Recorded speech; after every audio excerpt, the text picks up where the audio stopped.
You don't need I'm doing this my way. He a legend, he a legend, he a legend. He a legend, he a legend, he a legend. He a legend.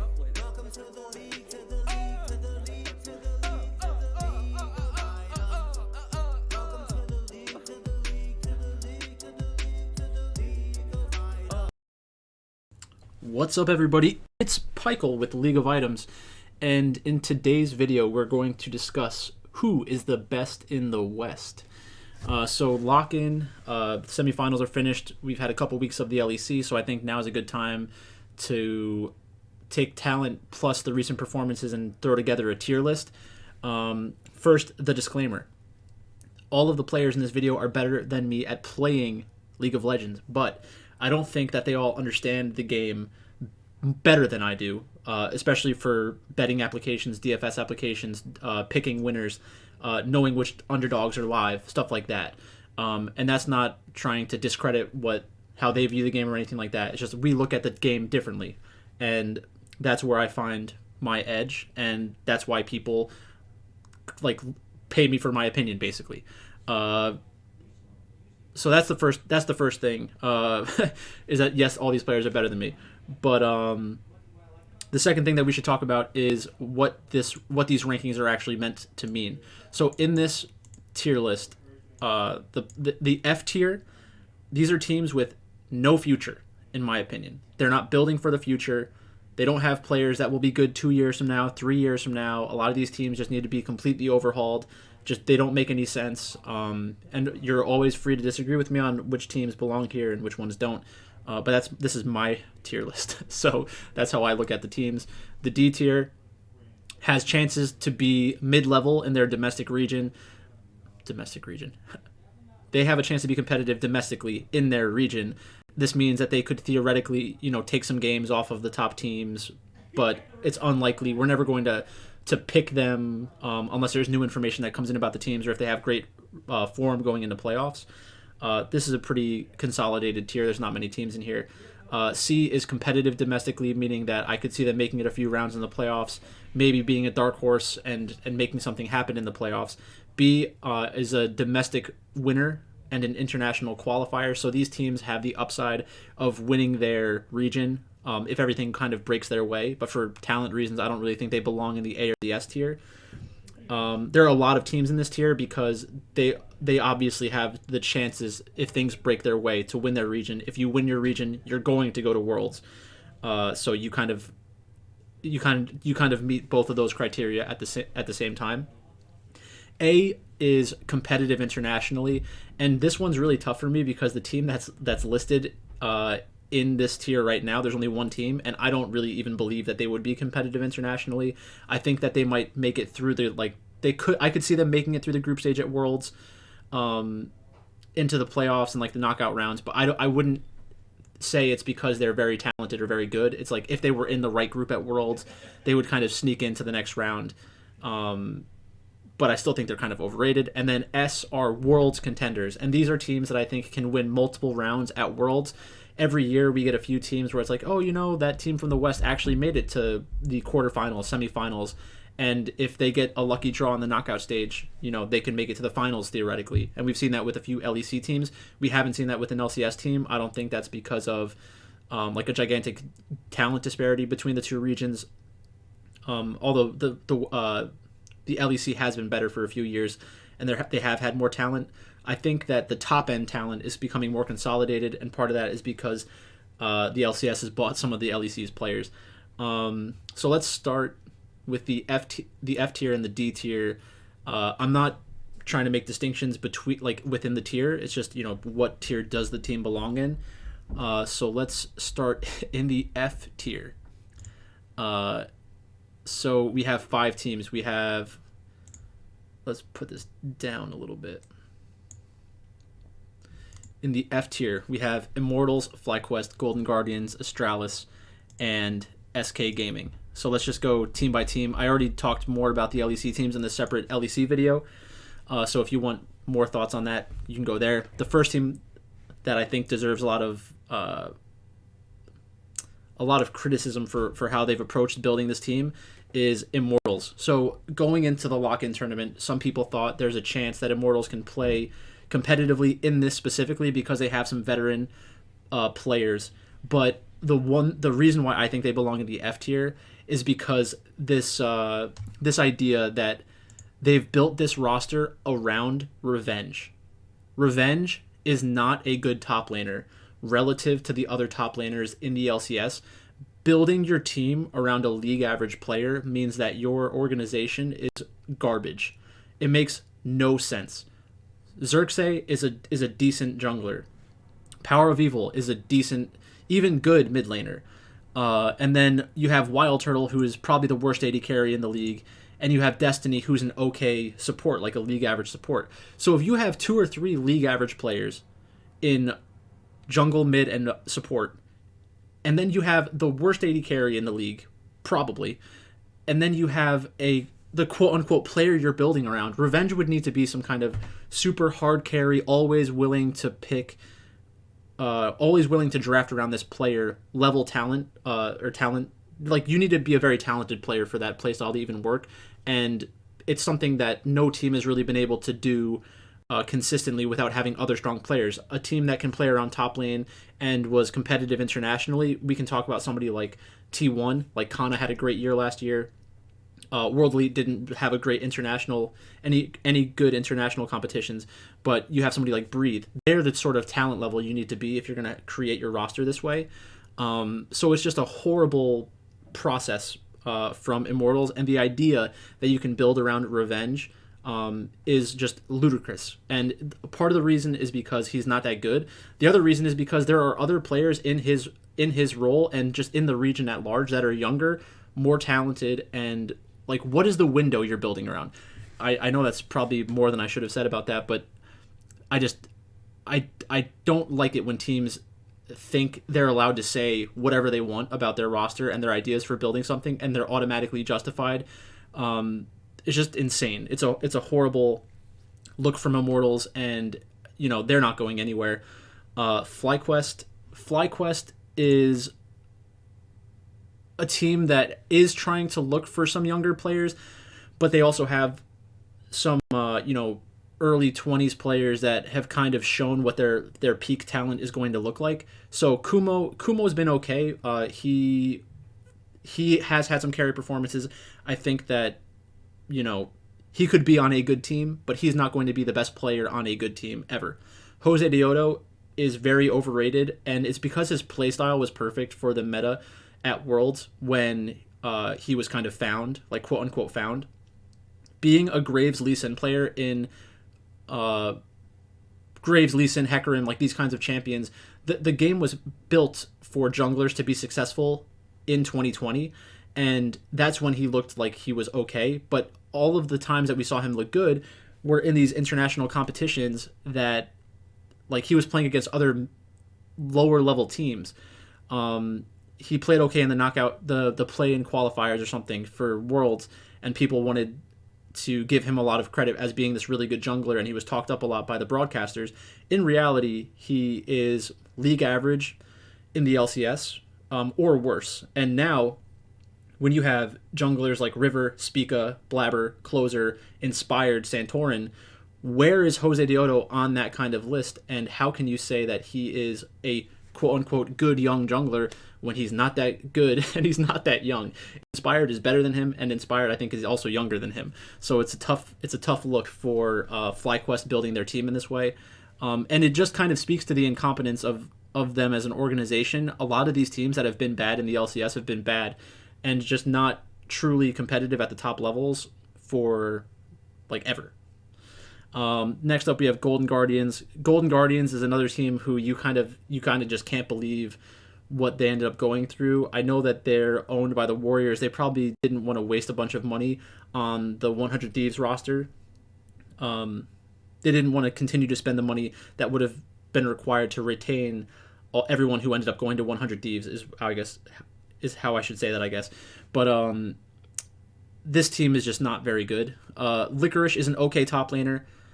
Pridestalker, in my mind, is not a good jungler, so that's probably going to be a failure. Ablaze Olive, I like Ablaze Olive a lot. I like his playstyle. I think that if he was on a team with a lot of young pieces around him, he could be someone who creates advantages by playing around the side lanes or just playing completely for his jungler. He has interesting champions that he plays, and he's willing to take risk. So I do like a Blaze Olive, but his peak is probably something along the lines of Jizuke. He's not necessarily as wild as Jizuke was, but he's that type of player. I think he has the potential to be that kind of player. Lost had a rough year last year with TSM, and then Ale, best case scenario is that he's league average. He's not a difference maker in support. So that's kind of the negative aspect of all of this. In this, I also put Astralis and SK. I think that just both of these teams are not very good, and they're not really building for anything.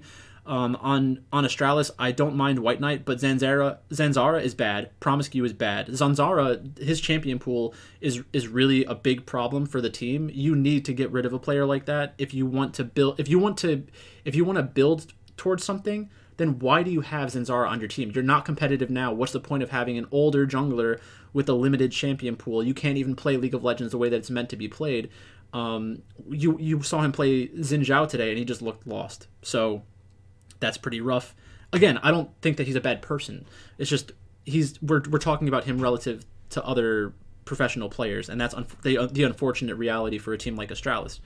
Then we have SK Gaming, Genax, decent top laner, Gilius, playmaking jungler, Certus, Jesu Treats. I just don't see them going anywhere. They don't have the upper echelon talent required to be competitive in the LEC or even really the LCS. If you took SK and put them into the LCS, where do they end up? They're probably still a 7th, 8th team, which is not anything to write home about. In the D tier, we have 3 teams, and if a team in the D tier played a team in the F tier, would I be shocked if the F tier team won? Not really. But at the same time, these teams are either doing something better in terms of building for the future, and just have a better talent level in general. So with CLG, I think during the lock-in tournament, we've seen some okay stuff from them. Jenkins, Contracts, Palafox, Luger, and Poom. Luger, I think the best case scenario isn't as good as what a lot of other people think, but he at least is willing to play hard carry champions and play them the way they're intended to be played. So you kind of have to give CLG credit for that. Jenkins is a good weak side top laner, plays things like Kennen and GP really well. So there's always the chance that if the meta slows down a lot, CLG can kind of just throw him onto a scaling champion and then let the rest of his team play around bot lane. And he showed when he was on Team Liquid last year that he can be a good an okay top laner on a good team, which is something that should be commended, I guess. Contracts, I think, is pretty good, but he's not. He's league average at best, so he's in the same like Jose Deodo tier. But I think with CLG, one of the reasons why I like what they've done more is because they have they just seem more realistic. Like they understand that they don't have the most talented players, but they do a good job of playing around it, and their coaching staff. I used to get into arguments with their I think it's their early game coach. Like I've argued with him before on Twitter. But they do some good research, and they have some good ideas in the draft. They have some good ideas in the early game that ended up turning them into like the first Blood Kings that one year. So I mean, I do have some respect for the coaching staff, even though I have disagreements with them and talk some shit to them. Up next we have XL and BDS. So I think with XL, Nuke Duck is bad, but Marcoon and Advien are players that we could see in the future. They just replaced Advien with Mickey X, which was kind of surprising, but because they're not going to be competitive right now with a player like Nuke Duck. But then they also have Finn. Finn is good enough. So I think that a team like XL, if they swapped out Nuke Duck for an actual mid laner, they'd be right on the cusp of like a C level team and be competitive with other mid level teams in the LEC. BDS, I don't think that BDS has big upside, and I think that the C tier is probably the highest that they would ever go. Adam is a pretty good top laner. Syncroft has played well so far this year. I don't really believe in X-Matty. Limit is a good playmaking support, so if they did sneak their way into playoffs, I could see them making one upset. and then getting bounced by like a legit team. But just some okay players that I have some respect for.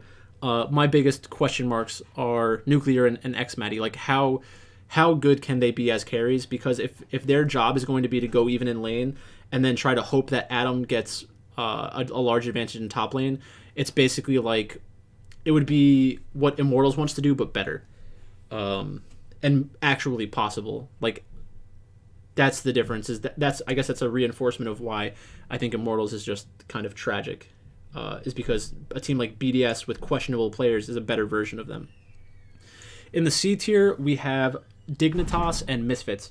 So first up with Misfits, we should probably talk about Misfits before we talk about Dig, because I think the Dig ranking is probably a little bit more surprising. Hyrit, Schlatan, Vezio, Neon, and Mursa. So Hyrit, we've seen really good performances out of Hyrit. Schlatan, we've seen good performances from Schlatan from EU Masters. I don't know if that's going to translate into consistency in the LEC, but we've at least seen him do it against other players of his talent level, which we don't know what his ceiling is like right now.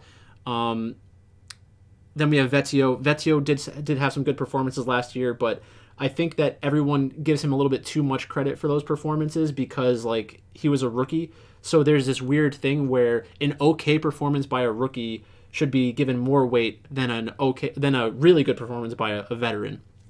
It's just kind of weird how that works out. But he does deserve some respect. And then Neon and Mursa. I don't really believe in Neon and Mursa long term, but they're good enough. Like if you told me that Misfits was playing against BDS, XL, SK, Astralis, I would just assume that Misfits wins that best of 3, best of 5. So let's talk about Dignitas. And I guess the question is going to be, is Dignitas better than Misfits? Fake God against Hyrit. I think that it's close, but probably Hyrit favored a little bit. River against where did that just go? River against Schlatan. River's a better player. River was underrated coming into this year somehow. River has gone. I'm pretty sure that River's the player who's gone to multiple regions, has performed well in every single region that he's played, and supposedly he learns the languages really fast, which is pretty cool. But River's a good player. He's not always going to be the carry style player that gets all the credit for his team's wins, but even when he's playing like Jarvan, you can tell how much of an impact he has on the map. And right when they brought in River, they just looked much better, and they've already had some good results. I think there's a limit to how good they can be, but they're at least interesting. There was a little while, a couple splits ago, where Dignitas looked like they had a chance to be good when they had like Neo popping off consistently, and we could be going back in that direction. Maybe Neo has some upside that can be unlocked by River and Biofrost. Biofrost took last year off. He was always an okay support. He was never the biggest problem on his teams, so you kind of have to give him some respect there. Sorry, just went to the wrong thing. But yeah, so then we have Blue against Vezio. I think people who watch the LEC probably think that Vezio is much better than Blue based off of previous performances. I don't know if that's really true long term. I'm willing to say that they're close. But even if they're not close, Dignitas is not going to be a team that needs to play around their mid laner winning lane. It's going to be a lot about River being able to create pressure on the map, playing around the side laners, specifically getting Neo into spots where they can kind of carry the game. And Neo reminds me more of like a Carzy/JackeyLove style player where he's taking on additional risks because he's the one who's asked to create the winning difference for his team a lot of the time. So I would think that River and Neo are really the ones who are going to shine this year if Dignitas has a surprising performance. Next up, we're going into the B tier, and I'm pretty sure the B tier is the one that has a ton of teams in it and is going to be maybe somewhat controversial. So we have Team Liquid, Mad Lions, G2, 100 Thieves, C9, and TSM. I do think that overall the LEC is still better than the LCS in terms of the top tier talent and the ability to kind of like make a run at Worlds. I think there are more teams that like that in the LEC, but they're not necessarily the teams that everyone else thinks. So let's start with TSM. We haven't seen anything from TSM yet, so I kind of am basing this off of what we think the best case scenarios are going to be for them when the rest of their team comes over. They use their academy team during lock-in, so I cannot change my opinion yet. The only thing that would happen is I have a lower or higher opinion of teams that we did see at during lock-in. C9 is a tough one because we don't have their full roster yet either, so I'm giving them the benefit of the doubt in a lot of ways. 100 Thieves. Actually, I guess we should go into TSM further. So with TSM, we have Huni, Spica, Kaiduo, Tactical, and Shenyi, but they might also have a different support. I forget what his name was. It's like West something. But he's another player that's coming over from China. So there will most likely not be tremendous communication issues with this team because Spica, Kaiduo, and Winsome. I'm pretty sure. No, Winsome is from C9. So Shenyi, Kaiduo, Spica. I think all speak Chinese. Huni, I'm 99% sure is Korean, speaks Korean and English okay. And then Tactical, I'm not sure what Tactical speaks. But I do like the idea behind what TSM has done. And this is probably where the distinction belongs between teams that are building for the future and teams that are building for the now. TSM has done a little bit of both, because they still have a good jungler in Spica. They have a good top laner in Huni, even though he trolls a lot and has some really bad games. He is a player who can make the winning difference for their team. So the fact that they have Kaiduo, Tactical, who is another player that's willing to take risk and make game-winning plays, as long as Kaiduo and Shenyi are not the worst players in their position, they're a little bit younger, and it's a team that can grow. So we could see a team like TSM, even if they perform this year like a C or a D tier team, they have the upside of really growing into themselves over the next year or two, and then becoming a top level team in the West. So that is the key difference that I want to stress in this tier list, is that the best version of TSM a year, 1 year, 2 year, 3 years down the road is going to be better than Dignitas, unless Neo is like a superstar that we just have kind of looked over. So I do give a lot of credit to TSM for the roster that they've put together. I hope it works out, and that they're competitive. With C9, they just lost to Evil Geniuses, and it wasn't even close. Summit is a good player. Darshan was in during lock-in. Blabber's a good player, and did play in lock-in, but it's tough to play the game when you don't have the rest of your team. Like Summit would have been a big upgrade over Darshan. Fudge, I don't think Fudge played as bad as what other people may think. There are some like champion pool issues that you can kind of see. Like they played Lux today and got poked out really hard by Victor, so maybe part of the draft issues are because LS isn't here. But they just did some weird stuff, and I'm not saying that I'm negative about them because they did weird stuff and it didn't work. It's just like they were picking weird champions into matchups that didn't even look like the matchup could have gone their way. So like Lux against Victor, that's kind of sketchy. I don't know if that ever really works out for C9. And then we have Berserker and Winsome, or Berserker and Isles. I'm not sure what the final combination is going to be, and we haven't seen them yet, so we kind of have to give them the benefit of the doubt. I think that the best case scenario of C9 and TSM are better than Dignitas. So now we can start talking about teams that we know a little bit more about them. So 100 Thieves, Someday Closer, Abadage, FBI, and Huhi. A very solid team. If they went into the LEC, they would instantly be a top half of the table team. That isn't, I don't even think that's really controversial. If you had a Super League where you had these 20 teams, I think that they're probably still top 7, top 8, which is roughly what I have them here. So let's talk about 100 Thieves against G2. If they played a theoretical matchup, Broken Blade against Someday, I think that's basically even. When Broken Blade played in the LCS, you could kind of see that matchup going either way. Yonkos against Closer. Yonkos has had the better career, but Closer has done a good job in the LCS. I think that people would say it's a relatively close matchup. Abadage against Caps. Caps is better than Abadage. He has been, and he probably just always will be. Flocket and Targamas against FBI and Huhi. I think for now we can definitely give the edge to FBI and Huhi. But it's very close, so I don't necessarily want to move them up or down. I think the best player out of all 10 is Caps, and that's where I default, is who has the best player, and I think that it's Caps. There's no sense in really comparing the Mad Lions, because I do think that Mad Lions and G2 are very close. So let's talk about Team Liquid versus G2. We have Bwipo, Santorin, Bjergsen, Hansama, Core JJ. They just lost, right? No. So it's okay, never mind. They played against Dig. They lost the first game, but then they came back and they won. So let's talk about it lane by lane, basically. So if Team Liquid played against G2, I think that Bwipo is better than Broken Blade. I think that Yonkos is better than Santorin, but it's close. I think that Caps is better than Bjergsen. But I think that Hansama and Core JJ are much better than Flocket and Targama, so I would rather have Team Liquid. Let's go to Team Liquid against Mad Lions. So Bwipo against Armut. Bwipo is a better player than Armut, full stop. Elyoya is better than Santorin, and that's coming from someone who doesn't like Elyoya nearly as much as everybody else. Bjergsen against Reeker. I think that you kind of have to give Bjergsen the nod for now. Maybe that changes in the future, but I don't have enough information about them to change that yet. And then we have Hansama and Core JJ against Unforgiven and Kaiser. I think Hansama and Core JJ, they're going to be a very, very, very strong bot lane in the LCS.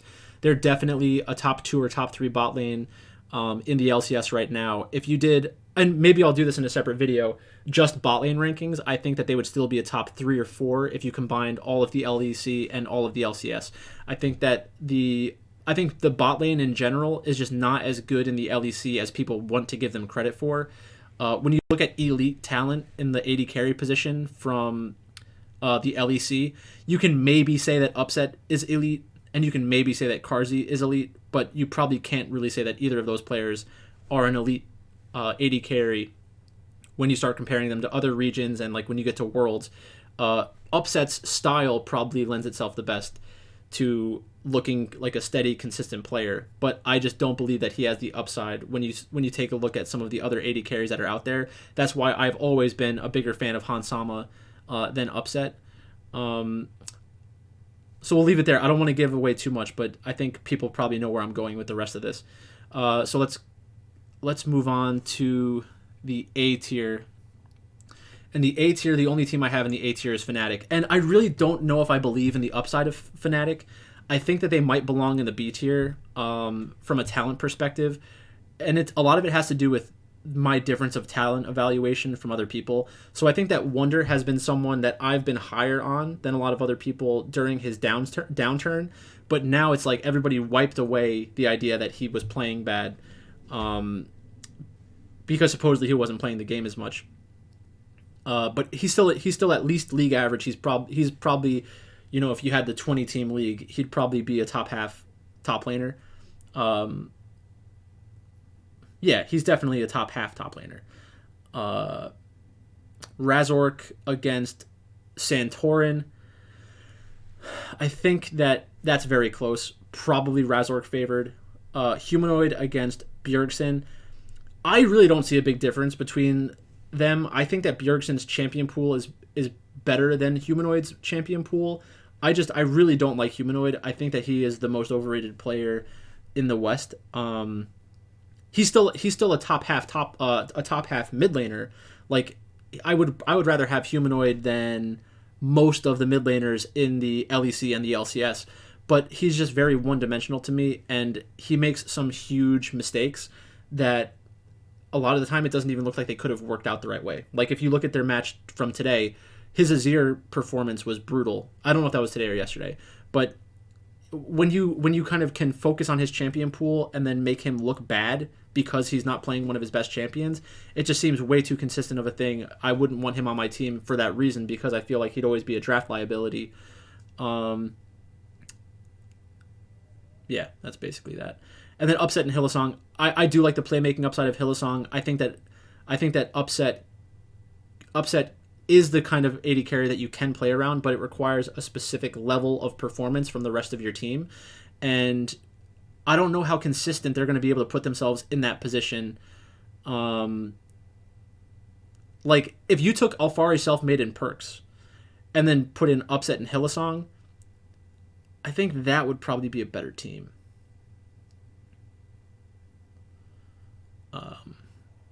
But I mean, that's just a hypothetical that we shouldn't even really be talking about.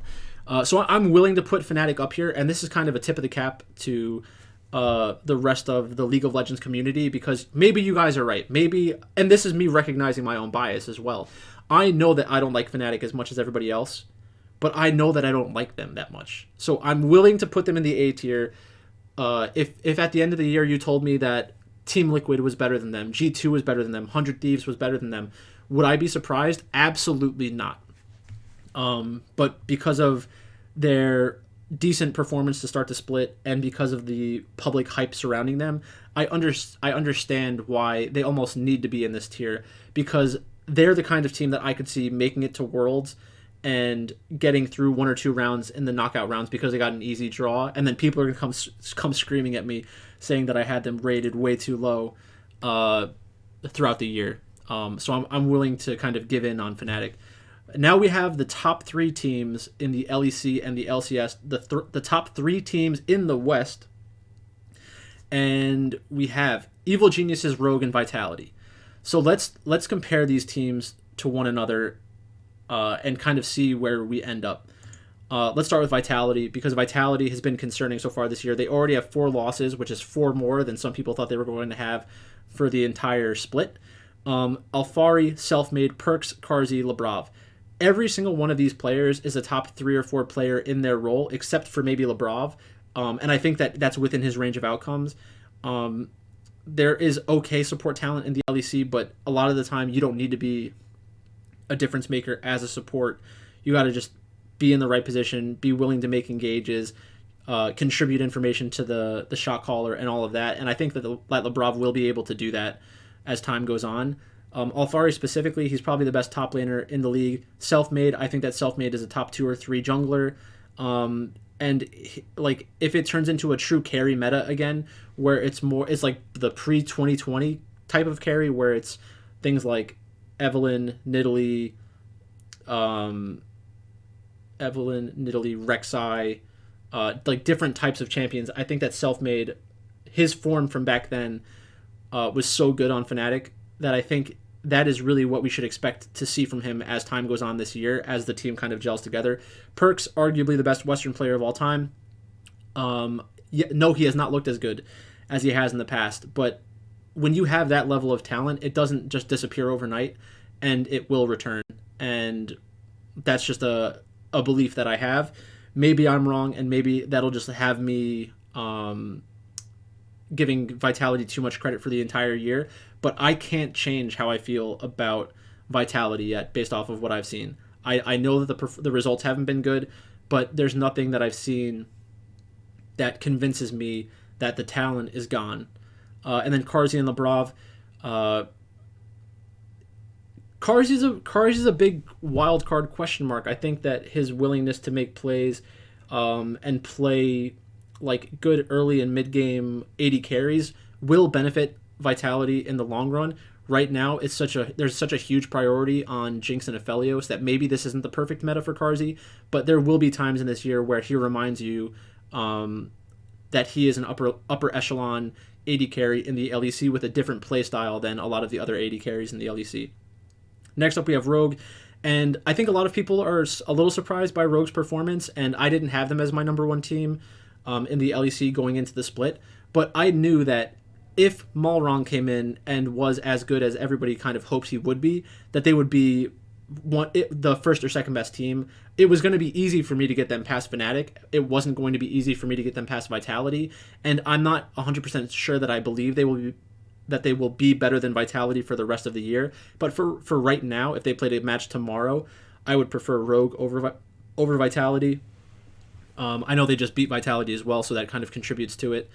Odoamne is a good top laner, but Odoamne against Alfari, I'll take Alfari. Malrong against Selfmade, I'll take Malrong. Larson against Perks, I'll take Perks. But again, because of the recent performance, I'm willing to see it kind of both ways. Larson is more of a steady mid laner, Perks is more of a playmaking mid laner, so it depends on what your preference is. And then Comp and Trimby against Karzi Labrov. It's just a little different. Comp is more in the upset vein of AD carries, which is not a bad thing. It's a good thing. It's a good play style to have with a top half that includes Odoamne and Larson, because you don't want to have an extremely variant AD carry that is basically deciding the game while your top laner and mid lane are like trying to go even. It's better in that scenario to have a known quantity in the bot lane that you can kind of move resources to and then allow them to play out of their mind and make those wild plays. And then Trimby's a good support. We've seen good performances out of them. But let's talk about my favorite team in the West, the team that I think is the best in the West right now and has the upside of being one of the best Western teams that we've ever seen, and that's Evil Geniuses. So the Evil Geniuses have Impact, Inspired, Jojo Pyun, Danny, and Vulcan. I know the sample size is very small, but if we just look at it from a talent perspective of the individual players, Impact is a literal world champion, and he isn't asked to carry the game all the time like he used to be, but he still has carry performances from time to time where he dominates his lane and then just creates a gigantic snowball in the middle of the game. And the influence that he has is tremendous. He's also probably one of the best weak side top laners around because even in bad matchups, he seems to do his job, which is something that you really can't quantify, but it has such a tremendous value for his team. Inspired is probably the first or second best jungler in the West. Somebody was telling me, somebody made a comment on the other LEC video that Inspired had big problems with Odoamne and Larson and Trimby, and I don't blame him. Inspired was definitely the heart and soul of that rogue team, was the best player on that rogue team. Maybe Han Sama was the best player, but it was Inspired or Han Sama. I think that Larson was always given too much credit for that team when Inspired junglers in general just create so much more pressure on the map and have such a larger influence for the past couple of years, and Inspired's only 19 years old. 18 or 19 years old. So he has a tremendous ceiling. He can be one of the best junglers in the world. I think he has that kind of upside. He is definitely better than El Yoya. Anybody that thinks El Yoya is better than Inspired, please explain to me in the comment section why. I just could not imagine having that kind of opinion. Watching these two play the game, they're both good junglers, but Inspired is better than El Yoya. He can do the El Yoya stuff, but he's also just a more well-rounded jungler than El Yoya is, in my opinion. Then we have Jojo Pyun in the mid lane. And Jojo Pyun, the crazy thing about this Evil Geniuses team is that Jojo Pyun can be average, and they will still have the most talent in the league probably. And in the scenarios where he ends up being good at League of Legends, it's like not even close. Like if Jojo Pyun is good at League of Legends at 17 years old, we're looking at a team that has the upside of actually competing at Worlds, actually taking, consistently taking games off of teams from Korea or China. The way that they draft is incredible. The way that they play the game is incredible. And I think a lot of that comes down to Danny. Danny is the most exciting player. I don't think I've ever been as excited about a player as I have been about Danny. That Tristana play that he made last year solidified in my mind that Danny is playing the game on a different level. He understands that a lot of the time as an AD carry, your job is to win the game. It's not to deal damage, it's not to get kills, it's to win the game. And Danny just seems to have that winner quality that is something you can't teach to people. He has the willingness to make plays. He has the willingness to kind of play more reserved if he has to, but his upside is being one of the best AD carries in the world. I just don't see how it's not the case. Like there's nothing that we've seen about Danny where he has these tremendous weaknesses. I know that his laning phase wasn't always great, but with a player like Vulcan, I think that eliminates some of the issues in the bot lane. Vulcan is the first or second best support in the LCS, and I'm really hopeful that Vulcan and Danny will be one of the best bot lanes for the next few years in the West. Not just in the LCS, but in the West. And I think that it's funny because I do think that right now specifically, players like Han Sama, FBI, Danny, potentially Berserker, potentially Tactical, I think that a lot of these AD carries in the LCS are just better than the AD carries in the LEC. And I know that everybody likes to say that just in general the LEC is better than the LCS. It's the kind of thing that we'll never be able to fully tell because there aren't consistent international competitions where the LEC plays against the LCS only. We just have such a small sample size. I think if we did have the opportunity for like some kind of Champions League in League of Legends, I think that it would be.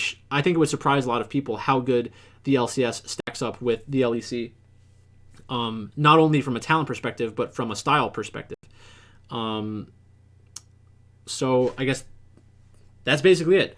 If I had to pick the best team in the West for a match tomorrow, it would probably be Rogue. I think that Rogue.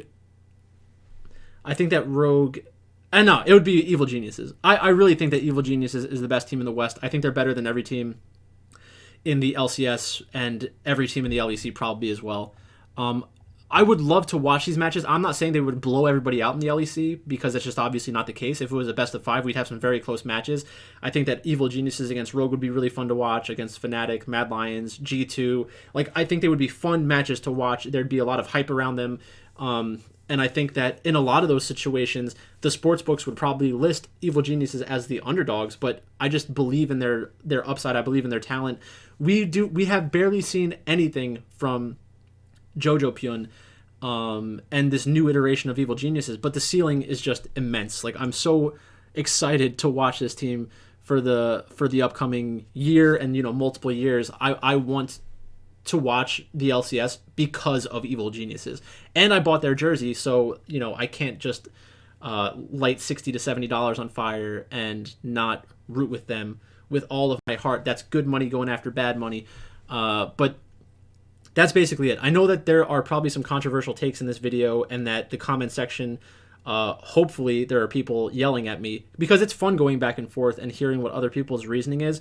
But if you're going to come at the list, give me actual reasons. Don't say, "Oh, Evil Genius is number 1, LOL," and then just like not say anything. It's just like if you have an opinion about something, say something. I will argue with you for the most part. Unless I think you're being ridiculous.